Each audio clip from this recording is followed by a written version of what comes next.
Yo, what's up guys? Welcome back to my channel.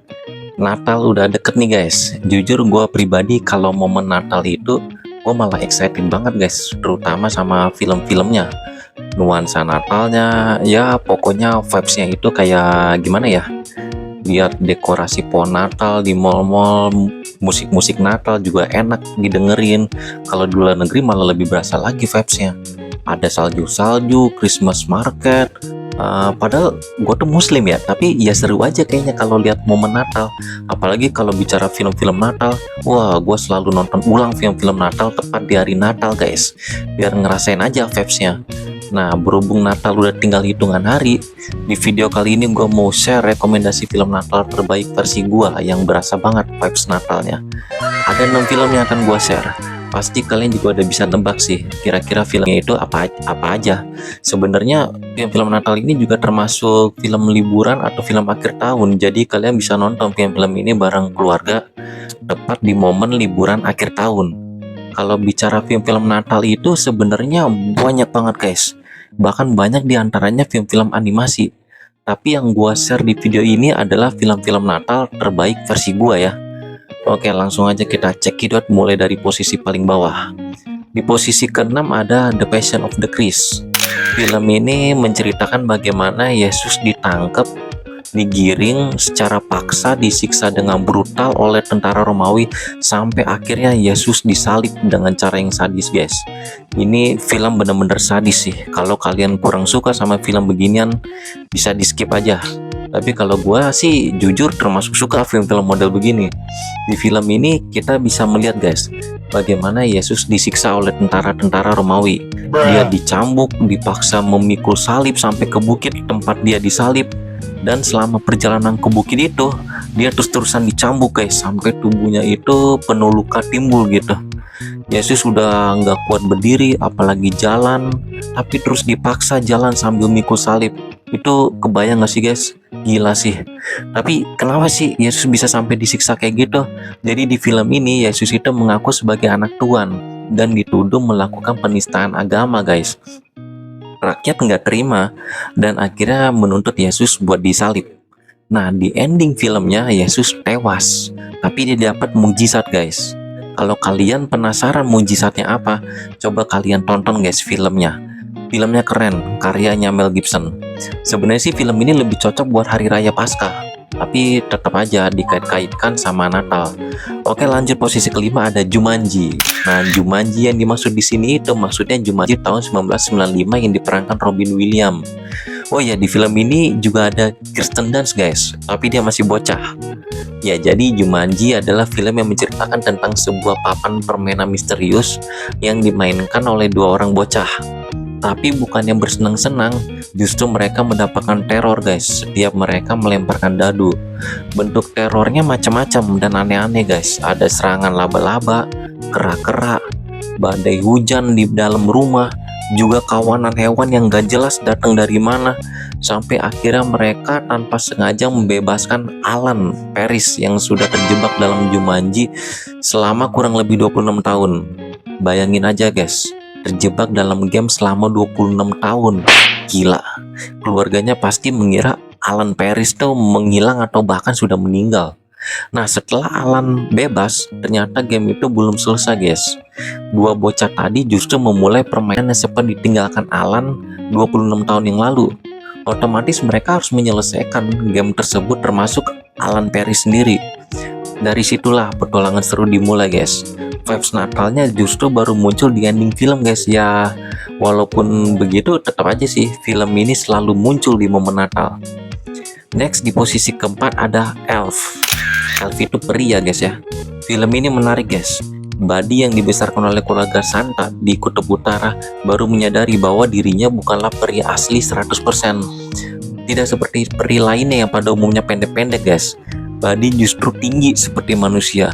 Jadi si Buddy ini waktu masih kecil secara misterius bisa menyusup ke rumah Santa di Kutub Utara. Ya akhirnya dia diterima dalam keluarga besar Santa dan peri. Nah, bagian paling menarik dari film ini ada di petualangan si Buddy di kota guys, untuk bertemu dengan ayah kandungnya. Selama ini kan Buddy nggak pernah keluar kandang guys. Kalinya dia datang ke New York, ya dia jadi norak. Bayangin aja nih ya, datang ke kota New York berpakaian ala peri. Ya tapi nggak salah juga sih, karena dia memang peri yang lahir di Kutub Utara. Orang-orang menganggap dia aneh, termasuk ayah kandungnya sendiri. Tapi karena dia seorang peri, seiring berjalannya waktu, dia selalu membuat orang di sekitarnya senang. Selalu tertawa, ceria, ramah. Akhirnya dia disukai. Tapi hanya satu orang yang tetap nggak suka sama Buddy, yaitu ayah kandungnya sendiri. Jujur, gue baru lo nonton film ini. Bagus filmnya. Vibes Natalnya, kerasa banget guys. Kemudian di posisi ketiga ada trilogi Santa Claus. Trilogi ini saling berhubungan ya guys. Jadinya harus nonton dari film pertama dulu. Tenang guys, gue review satu-satu. Film yang pertama bercerita tentang ketidaksengajaan Scott Calvin yang sudah membuat Santa asli terjatuh dari atap di malam Natal. Tiba-tiba Scott Calvin bertransformasi menjadi Santa Claus. Bisa dibayangkan coba gimana cara dia beradaptasi di kehidupannya, terutama di kantornya dan keluarganya. Soalnya transformasinya sangat ekstrim guys. Rambut dan jenggot berubah jadi putih lebat, berat badan bertambah, benar-benar berubah jadi sosok Santa. Repotnya transformasi itu tidak bisa dihentikan guys. Jenggot sudah coba dipotong, tapi tumbuh lagi dengan cepat. Di film keduanya, Scott Calvin sudah bisa beradaptasi sebagai Santa Claus. Tapi ada dua konflik di film ini guys. Pertama, anaknya masuk dalam daftar anak nakal. Kedua, Scott harus cepatnya menikah sebelum malam Natal, atau dia tidak akan lagi menjadi Santa Claus selamanya. Jadi nggak terasa guys, Scott Calvin ini sudah menjadi Santa Claus selama 8 tahun. Ya dia jadi nyaman. Nah di film ketiganya Santa Claus dapat lawan sepadan nih, Jack Frost yang jahat, sangat iri terhadap Santa Claus. Akhirnya berusaha mengambil alih peran Santa dan merusak Natal. Kalau kalian cari film yang vibes Natalnya berasa banget, ya udah pasti film ini guys. Judulnya aja Santa Claus. Oh ya, ini lucu guys. Judul filmnya kan Santa Claus, tapi kata Claus di sini artinya clause, yang artinya klausul, semacam kontrak gitu guys. Sedangkan Scott Calvin sewaktu dia menjadi Santa Claus itu terpaksa, dan dia tidak melihat tulisan clause-nya, itu tulisannya kecil banget guys di kontraknya. Jadi dia nggak ngelihat. Tapi seiring berjalannya waktu, walaupun awalnya dia merasa dijebak, dia merasa nyaman juga jadi Santa Claus. Oke, lanjut ya. Di posisi kedua ada Jingle All the Way 1 dan 2. Yang pertama bercerita tentang Howard yang lupa membelikan anaknya kado Natal berupa mainan paling populer tahun itu, yaitu Turbo Man, sehingga dia harus hunting mainan itu di kota sebelum malam Natal tiba guys. Sementara film kedua bercerita tentang Larry yang harus bersaing dengan ayah tiri anaknya memperebutkan mainan terpopuler juga tahun itu di hari Natal. Jadi inti dari dua film ini sebenarnya sama guys, sama-sama menceritakan perjuangan seorang ayah memburu kado Natal untuk anaknya karena lupa. Itu udah pasti guys, apapun akan dilakukan seorang ayah ya untuk anaknya. Film ini juga sangat terasa vibes Natalnya. Makanya hampir setiap Natal film ini selalu diputar di TV. Dan di posisi puncak ada Home Alone 1 dan 2, yang menurut gua masih nggak terkalahkan sebagai film Natal terbaik sepanjang masa. Kayaknya hampir semua orang juga pasti tahu sih film ini. Sama seperti Jingle All the Way, hampir setiap Natal film ini selalu diputar di TV. Oke, tetap gue bahas satu-satu. Siapa tahu masih ada anak kecil yang belum pernah nonton Home Alone kan. Home Alone 1 menceritakan tentang seorang anak kecil bernama Kevin yang tidak sengaja tertinggal di rumah sendirian saat keluarganya pergi liburan. Masalahnya ada dua bandit datang yang mau mencuri di rumahnya. Otomatis Kevin memasang jebakan-jebakan Batman di rumahnya buat melawan bandit-bandit itu.